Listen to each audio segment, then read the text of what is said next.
ಬಂದವರು ತಾವುದಾರು ಸ್ವಾಮಿ ಹೋ ಹೋ ಅಂದ ಯಾರ ಸಂಗೀತಗಾರ ಶಿರೋಮಣಿ ಇವರು ಬಂದವರು ದಾರರೋ ದಾರಿ ಇಲ್ಲೋ ಒಂದ್ ವೇಳೆಯಲ್ಲಿ ವಿಚಾರ ಮಾಡಿದ್ರೆ ವಿಚಾರ ಆಗಲಾರದು ಏನ್ ಮಾಡ್ಬೇಕಲ್ಲ ಸಂಗೀತಗಾರ ಶಿರೋಮಣಿ ದೊಡ್ಡ ಸಾರಥಿ ಅವರು ದೊಡ್ಡ ಸಿಂಹದಂತೆ ಕಾಣುವರು ಶಾಪ ಮತ್ತೊಮ್ಮೆ ಬಿಡಲಾಕಿ ಮಾತಾಡಿಸುವಂತನಾಗಲೇ ಸುಂದರ ಸಾರಥಿ ಓಹೋ ಕೂಸುಮೂಲ ಪೋರಿಗೆ ಹಾಸುಮೂಲ ನೀರಿಗೆ ಮಾಡಮೂಲ ಮುಗುಲಿಗೆ ನಗಮೂಲ ಬಸವಪ್ಪನ ಹೆಗಲಿಗೆ ಬೆಕ್ಕ ಮೂಲ ಹಾಲಿಗೆ ದೇವ್ರ ಮೂಲ ಜಗಲಿಗೆ ಚಿಪಟಿ ಮೂಲ ಐಗೋಳಿಗೆ ಸುಣ್ಣ ಮೂಲ ಗೋಡಿಗೆ ಮಣ್ಣು ಮೂಲ ಪಂಟಿಗೆ ಕಟ್ಟಿದ ರಂಗಮಂಟಪದಲ್ಲಿ ಸಿಂಗಾರದಿಂದ ಬಂದವರು ತಾವುದಾರ ಪುಂಡ ಹೆಂಡು ವೈರಿ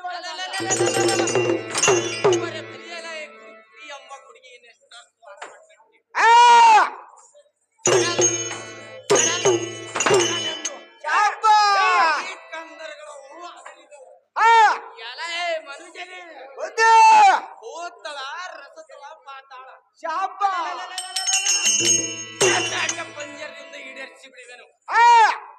ಸಿಡಿಲಿನಂತ ಗುಡುಗುಡಿಸುವ ಕಾರ್ಯನಿಗೆ ಶಾಪ ಅಂಜದೆ ಅಳಕದ ನನ್ನನ್ನ ಕೇಳುವ ನೀರುಗಾರ ಸೇವಕ ಪಾರಪಾಲಿಕ ನಮಗಾದ್ರು ಸಾರಥಿ ಅನ್ನೋರು ತಾವುದಾರು ಕೋತಿ ಸುಮ್ಮನೆ ಕಿಣಿತಿ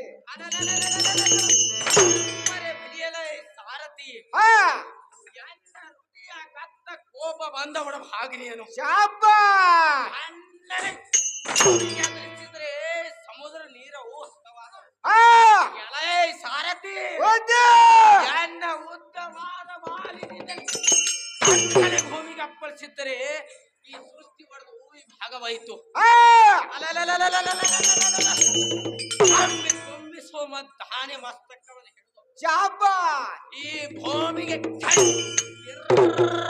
ಎಂದು ತೀರುವ ಸಿಂಹರಾಜ ನಾನೆಂದು ತಿಳಿಯಲ ಸಾರಥಿ ಅತಿ ಓಹೋ ಸಿಂಹ ಮಹಾರಾಜ ಅಂದ್ರೆ ಬಹಳ ಸಹಜವಾಯ್ತು ಕುಂತಂತ ಜನರಿಗೆ ಭಾವ ಆನಂದ ಆಗಿ ತೋರಿತು ನಿಮ್ಮಿರುವ ರಾಜಬಂಧನ ಬಿಟ್ಟು ನಡೆದಿರುವ ಸುಂದರ ಸಭಾಮಂದಿರಕ್ಕೆ ಬಂದ ಕಾರ್ ನೆನಪುಂಡ ಹೆಂಡು ವೈರಿ ಒಳಗಾಣ ಸಾರಥಿ ಸ್ಥಳವನ್ನು ಬೆಟ್ಟು ನೆರೆದಿರೋ ಸುಂದರ ಸಭಾಮಂದಿರಕ್ಕೆ ಬಂದಿರೋ ಕಾರಣ ಏನೆಂದರೆ ಪೂಜ್ಯ ಕೋಟಿ ಪಾಲಕಳಾದ ರತ್ನ ಧ್ವಜವುದು ತಾಳ ಶಾಸ್ತ್ರ ಭುಜಗಳನ್ನು ಮಾಡಿದ್ದಾಳೆ ಶತ ಕೋಟಿ ನಾಮಗಳಿಗೆ ಪ್ರಕಟಿಸುವ ಮಂಗಳತರವಾಗಿ ಶೋಭಿಸುವ ಸುಖ ಶಾಸ್ತ್ರ ಬರೋ ಸಾರಥಿ ಜಾಗೃತಿ ಅಂದ್ರೆ ಸಹಜವಾದ ನಮಗಳಾದ್ರೆ ಬುದ್ಧಿ